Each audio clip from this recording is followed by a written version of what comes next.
શકે. કદાચ મેં એવું વિચાર્યું તો હું આજે જગ્યા ઉપર ના હોત. ચોળી શિયાળે કરીને તો બધા મને એવું કહેતા તું તો ગોડો છે, શિયાળે આપણા ચોળી થાય જ ના.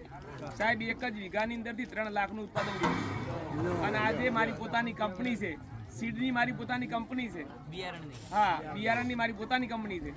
એટલે ના થાય એવું નહીં, બધાને બે આ ટ્રાય તો કરવો કે તમે મોસા મુંજા મુંજા એમ કોઈક મારથી ઊભું નહીં થવરાય એ થોડું ચાલે. તમે ઊભા થવાની કોશિશ તો કરો. 2 વાર પડશો, 3જી વાર ઊભા થવાના, એમ કોઈ ઝડમથી ઊભા નહીં થવાના. હિંમત નહીં હારવાની. તમે ઠાકોરો છો, આ તો હુરાળી સમાજ છે, ખાલી એને ખેતીમાં ડાયવર્ટ કરવાની છે. 22 વાર ભગવાને આપણી સમાજમાં અવતાર લીધા છે અને તમે હારી જો થોડું ચાલે. કોઈ 3.5 દાડા તમારું ધડ લડ્યું છે, એ કુળમાં તમે આવો છો. ભાતીજીનું ધડ 3.5 દાડા એકલું લડ્યું હતું અને તમે એમ કહો અમારથી નહીં થાય. આ હુરાળી સમાજ છે સાહેબ, કોને શું નથી કર્યું વિચાર તો કરો તમે. અને તમે એવું કહો કે અમારથી ના થાય એ વસ્તુ.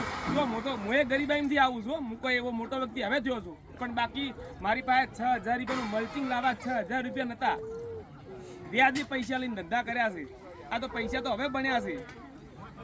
હાલ જો આપણી સમાજમાં ઘણી મહિલાઓને ટ્રેક્ટર ચલાવતા નહીં આવડતું.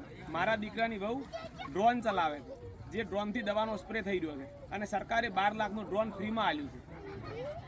અને તમે ઘણા એવું કહો છો કે ઠાકોરને કોઈ મળતું નહીં, ઠાકોરને સરકાર કોઈ આલતી નથી. મને આલવામાં કોઈ બાચી મેલ્યું નથી. બસ જાગો તમે જાગો, ખાલી બહાર આવો. નેતાઓ પાછળ ઉડવાથી કોઈ ફાયદો નથી.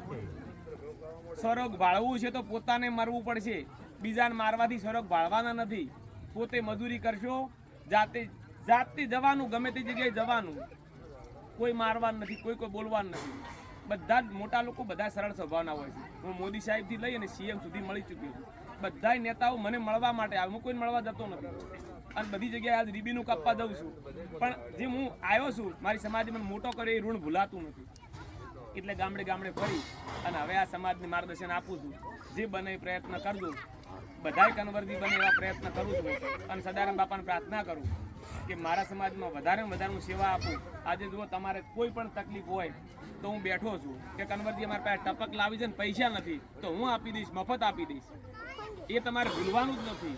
મને તો કોઈ સલાહ નતા હાલતા, મને જોઈને તો લોકો ડબલા બાળતા હતા, મને જોઈને તો લોકો ડબલા હંતાડતા હતા. એ બદલો લેવા માટે પેદા થયો છું. એટલે સદારામ બાપાની કૃપાથી મારા ઉપર ઘણું બધું સારું છે. અને હવે તમને બધાને વિનંતી કરું છું, ગમે ત્યારે એકવાર મારા ફાર્મની મુલાકાત લેજો.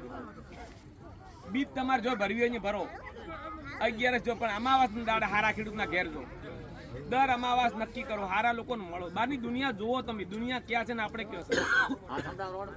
હા, તોરામાં પટેલ સમાજને દાડેમ થતું હોય, તમારે કેમ નથી થતું? એ લોકોને થાય, આપણે કેમ થતું નથી? એમને જાગો, બીજું કોઈની મહેનત કરો. આજે મજૂરી કરશો ભગવાન તમને આપશે જ. વ્યસનમાંથી દૂર રહી અને મજૂરી કરો. ભગવાન કે ઘેર દેર હે અંધેર નહીં. એટલે બધાએ બોલાવી મારું માન સન્માન કર્યું બદલ ફરીવાર આપ સૌના ચરણો વંદન કરું છું. તમામને જય માતા.